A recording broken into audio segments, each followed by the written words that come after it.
ఇక కళ్ళజోడు అవసరం లేదు. స్మార్ట్ విజన్ ఐ హాస్పిటల్లో ఎలాంటి ఐ సర్జరీకైనా 50% డిస్కౌంట్. ఆగస్టు 11 నుండి 19 వరకు మాత్రమే. హాయ్ వ్యూయర్స్, నేను doctor Somasekhara Rao, gastroenterologist and hepatologist, Apollo hospitals Hyderabad. Fatty liver disease. Fatty liver అనేది మనం చాలా మందిలో చాలా కామన్గా వినటం జరుగుతుంది ఈ మధ్యకాలంలో.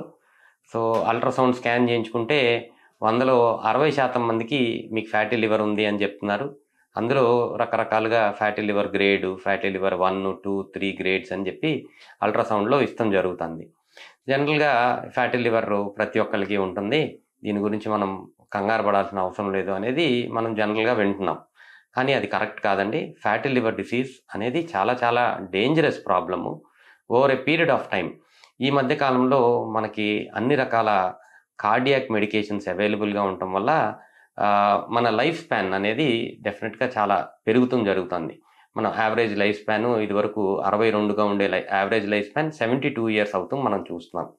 సో ఈ ఫ్యాటీ లివర్ డిసీజ్ కనుక దీర్ఘకాలికంగా ఉంటే మన ఏజ్ పెరిగే కొద్దీ లివర్ కంప్లీట్గా డ్యామేజ్ అయిపోయే అవకాశం చాలా ఎక్కువగా ఉంటుంది. లివర్ సిరోసిస్ అనేది ఓన్లీ ఆల్కహాల్ తాగే వాళ్ళల్లో వస్తుంది అనేది ఒక రకమైన అపోహ. కానీ ఈరోజు మనం చూసుకుంటే ఫ్యాటీ లివర్ డిసీజ్ వల్ల లివర్ సిరోసిస్ వచ్చే అవకాశము, ఈ ఫ్యాటీ లివర్ డిసీజే సిరోసిస్కి ముఖ్యమైన కారణంగా అయ్యే అవకాశము ఇంకొక 10-15 సంవత్సరాల్లో మనం చూస్తాం జరుగుతుంది. ఫ్యాటీ లివర్ డిసీజ్ని లైట్గా తీసుకుంటానికి వీల్లేదు. ఈ ఫ్యాటీ లివర్ చాలా చాలా డేంజరస్ ప్రాబ్లం. అసలు ఈ ఫ్యాటీ లివర్ డిసీజ్ ఎందుకు వస్తుంది, ఈ ఫ్యాటీ లివర్ డిసీజ్ వచ్చిన తర్వాత ఏం జాగ్రత్తలు తీసుకుంటే తగ్గిపోయే అవకాశం ఉంది, ఇది మన అందరం తెలుసుకోవాల్సిన అవసరం ఉంది. ముఖ్యంగా ఈ ఒబెసిటీ, ఎక్కువగా లావుగా ఉండే వాళ్ళల్లో ఫ్యాటీ లివర్ మనం చూస్తాం జరుగుతుంది. డయాబెటీస్ దీర్ఘకాలికంగా ఉండే వాళ్ళల్లో ఫ్యాటీ లివర్ చూస్తాం జరుగుతుంది. ఇంకొకటి ఎక్సెసివ్గా ఫాస్టింగ్, అంటే మనం వెయిట్ లాస్ అయిపోవాలని ఎక్సెసివ్గా ఫాస్టింగ్ చేసే వాళ్ళల్లో కూడా ఫ్యాటీ లివర్ డిసీజ్ చూస్తాం జరుగుతుంది. సో ఇలాగా రకరకాల కారణాల వల్ల ఫ్యాటీ లివర్ని మనం చూస్తాం జరుగుతుంది. డయాబెటీస్ ఉన్నవాళ్ళు ఎవరైనా సరే స్ట్రిక్ట్గా డయాబెటీస్ని కంట్రోల్లోకి తెచ్చుకుంటాం. అండ్ రెగ్యులర్గా ఎక్సర్సైజ్ చేయటం వల్ల ఈ ఫ్యాటీ లివర్ ఉన్నా కానీ అది కంప్లీట్గా రివర్స్ అయ్యి తగ్గిపోయే అవకాశం మనం చూస్తున్నాం. ఒబెసిటీ ఉన్నవాళ్ళు, ఉపకాయం ఎక్కువగా ఉండే వాళ్ళల్లో ముఖ్యంగా మనం చూసుకుంటే ఈ పొట్ట చుట్టూతా ఎలా అయితే ఫ్యాట్ డిపాజిట్ అవుతుందో లివర్ మీద కూడా ఈ ఫ్యాట్ వెళ్ళి డిపాజిట్ అవుతుంది మనం చూస్తున్నాము. ఈ ఫ్యాట్ నెమ్మదిగా over a period of time normal లివర్ని కంప్రెస్ చేసి ఆ లివర్ సెల్స్లో వాపు వచ్చేటట్టు చేస్తుంది. ఇలా జరగకుండా ఉండాలి అంటే మనం డెఫినెట్గా మోస్ట్ ఇంపార్టెంట్ థింగ్ ఏంటి అంటే weight loss, structured weight loss. నేను ఇందాక ఒక రీజన్ చెప్పాను, సడన్గా డైటింగ్ చేసేసి ఎక్కువ రోజులు ఫాస్టింగ్ ఉన్న వాళ్ళల్లో కూడా ఫ్యాటీ లివర్ వచ్చే అవకాశం ఉంటుంది. సో వెయిట్ లాస్ కోసం ఎక్సెసివ్గా డైటింగ్ కానీ ఫాస్టింగ్ కానీ చేస్తే మళ్ళీ ఎక్సెస్ ఫ్యాట్ డిపాజిట్ అయ్యే అవకాశం ఉంటుంది. సో స్ట్రక్చర్డ్గా యావరేజ్గా 2 to 3 kilograms పర్ మంత్, ఇంతకన్నా తగ్గకుండా ఇది మళ్ళీ పెరగకుండా ఉండే జాగ్రత్తలు తీసుకుంటా వెయిట్ లాస్ స్ట్రక్చర్డ్ ప్రోగ్రామ్గా వెయిట్ లాస్ చేస్తే ఈ ఫ్యాటీ లివర్ కంప్లీట్గా రివర్స్ అయిపోయే అవకాశం చాలా మందిలో మనం చూస్తున్నాం. సో ఫ్యాటీ లివర్ రావడానికి obesity, diabetes and excessive fasting, ఈ 3 ముఖ్యమైన కారణాలుగా చెప్పుకున్నాం.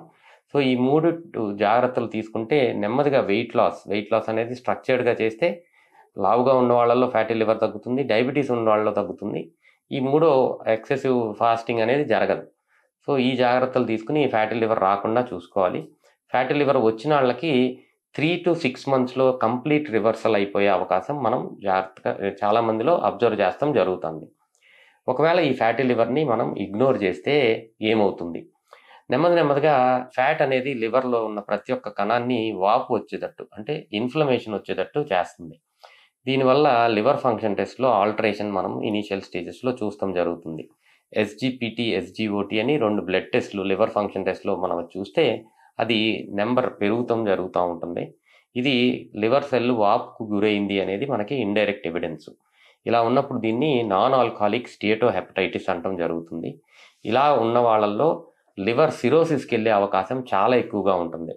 సో ఇలాంటి స్టేజ్లో కనుక మనం ఎవరినైనా సరే ఫ్యాటీ లివర్ ఉన్న వాళ్ళని ఈ స్టేజ్లో మనం చూస్తే వాళ్ళు చాలా స్ట్రిక్ట్గా ఈ కొన్ని మందులు కూడా అవైలబుల్గా ఉన్నాయి, plus life style modification, dietary fat avoid చేయటం, రెగ్యులర్గా ఎక్సర్సైజ్ చేస్తాం వల్ల కంప్లీట్గా నార్మల్సీకి ఫ్యాటీ లివర్ నుంచి నార్మల్ లివర్కి తీసుకొచ్చే అవకాశం చాలా ఎక్కువగా ఉంటుంది.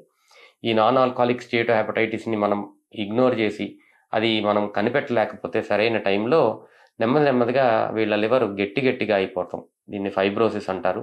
ఈ ఫైబ్రోసిస్ స్టేజ్ ప్రోగ్రెస్ అయ్యి F1, F2, F3, F4 అంటాం. ఈ 4 ఫైబ్రోసిస్ స్టేజెస్ పెరిగిన తర్వాత సిరోసిస్ ఆఫ్ లివర్ కుచించుకుపోయి లివర్ ఫంక్షనాలిటీ దెబ్బతినే అవకాశం చాలా ఎక్కువగా ఉంటుంది. సో ఎర్లీ స్టేజ్లో ఐడెంటిఫై చేసుకుంటాం. ఫ్యాటీ లివర్ డిసీజ్ ఉంది అని అల్ట్రాసౌండ్లో తెలిసిన వెంటనే లివర్ ఫంక్షన్ టెస్ట్ అనే ఒక టెస్ట్ చేసుకోవాలి. ఇది చాలా ఇంపార్టెంట్. లివర్ ఫంక్షన్ టెస్ట్ నార్మల్గా ఉంటే మనం 3 to 6 months టైం తీసుకుని నెమ్మదిగా స్లోగా వెయిట్ లాస్ ప్రాసెస్ని ఇలాంటివి చేసుకుంటా ఫ్యాటీ లివర్ని రివర్స్ చేసుకోవచ్చు. అదే నాన్ ఆల్కహాలిక్ స్టేటో హెపటైటిస్ అంటే ఫ్యాటీ లివర్ డిసీజ్ ఉండి లివర్ ఫంక్షన్ టెస్ట్లో అబ్నార్మాలిటీ ఉన్నవాళ్ళు లివర్ ఎక్సర్సైజ్ చేసుకుంటా డైటరీ మోడిఫికేషన్ చేసుకుంటా లివర్ ప్రొటెక్షన్ కోసం కొన్ని రకాల మందులు వాడితే ఈ fatty liver disease non alcoholic steatohepatitis నుంచి మళ్ళీ నార్మల్ లివర్కి వచ్చే అవకాశం చాలా ఎక్కువగా ఉంటుంది. దీనివల్ల వచ్చే కాంప్లికేషన్స్ ఏదైతే మనం సిరోసిస్ ఆఫ్ లివర్ అని చెప్పుకుంటున్నామో ఇది ఎప్పటికీ రాకుండా ఉండే జాగ్రత్తలు తీసుకునే అవకాశం చాలా ఎక్కువగా ఉంటుంది. సో లైఫ్ స్టైల్ మోడిఫికేషన్ చాలా important. Fatty liver disease grade 1లో ఉండా గ్రేడ్ 2లో ఉండా లివర్ ఫంక్షన్ టెస్ట్ అనేది కంపల్సరీ ఒకసారి చేసుకోవాలి. లివర్ ఫంక్షన్ టెస్ట్లో అబ్నార్మాలిటీ ఉంటే ఇమీడియట్గా లివర్కి సంబంధించిన స్పెషలిస్ట్కి చూపించుకుని దానికి సరిపడా మందులు plus life style modification. Liver function test నార్మల్గా ఉంటే జస్ట్ లైఫ్ స్టైల్ మోడిఫికేషన్తో ఇది 3 to 6 monthsలో రివర్సల్ అవుతానికి మనం ప్రయత్నం చేయాల్సిన అవసరం ఉంది.